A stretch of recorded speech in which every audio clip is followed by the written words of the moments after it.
Hello. I'm here to tell you all a story. A story covering a topic that we all witness and experience, sometimes in our everyday lives. A story about social inequality. Now, some consequences of social inequality are minor, not really a big deal. But others can be very severe. Sometimes the worst things we can do as witnesses is nothing. Don't believe me? Let me take you back to fall semester of junior year. I was heading out to a party with some of my friends. It started off like any party.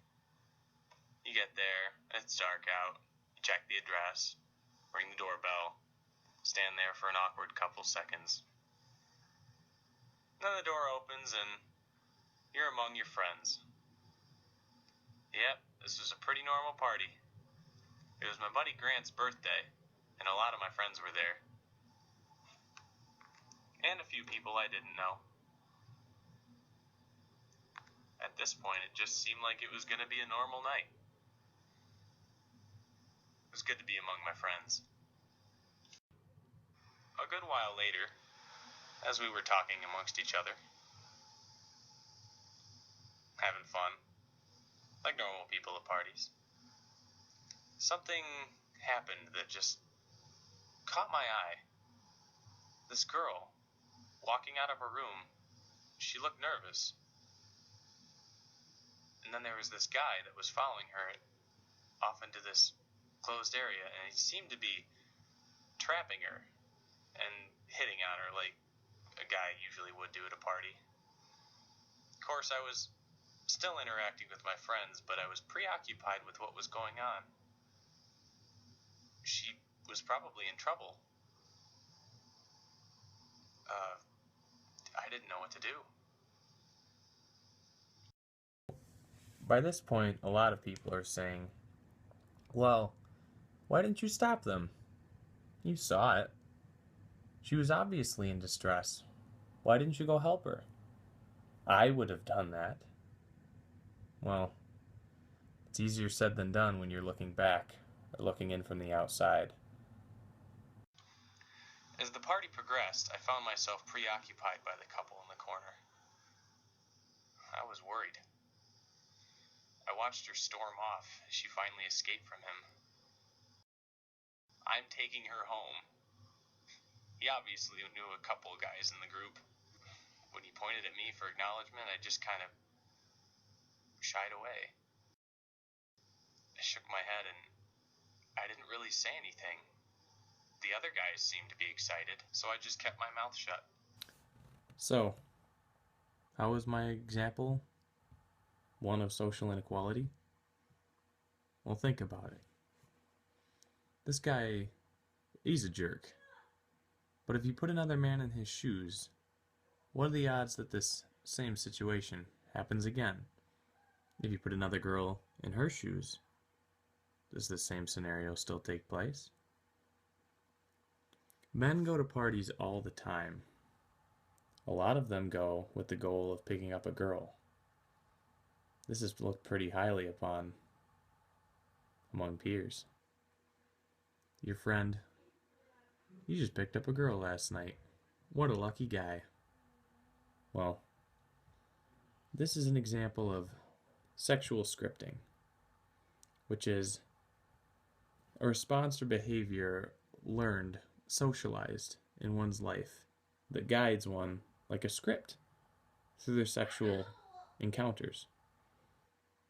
We, as men, have been scripted for this to be normal.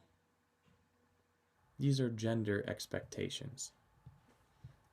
Men are expected to be the predators, and females are expected to be the prey. It's been ground into us ever since we were children. I know it's horrifying, but think about it. This results in an inequality between genders. And situations that I just talked about, they happen all the time. This is gender inequality.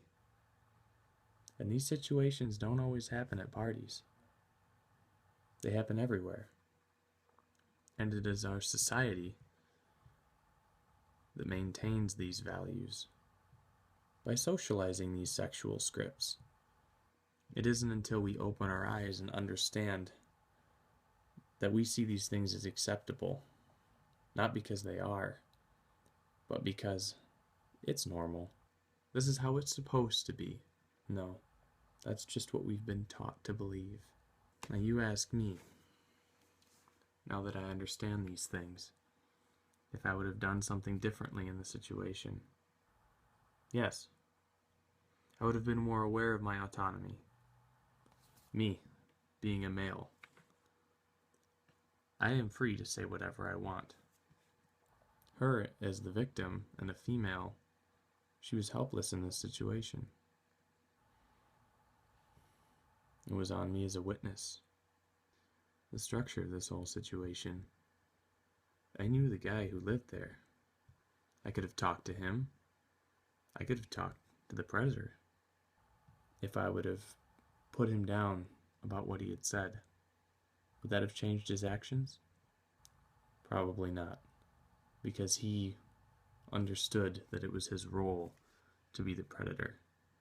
It is our job as witnesses to open our mouths, to talk, to leave the idea that the way we think things are supposed to work in our gender and in others has been socialized into these gender expectations.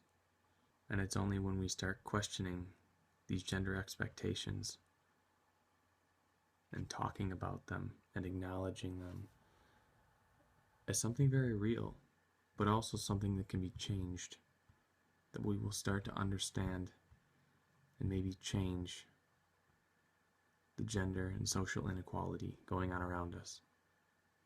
What should I have said? Something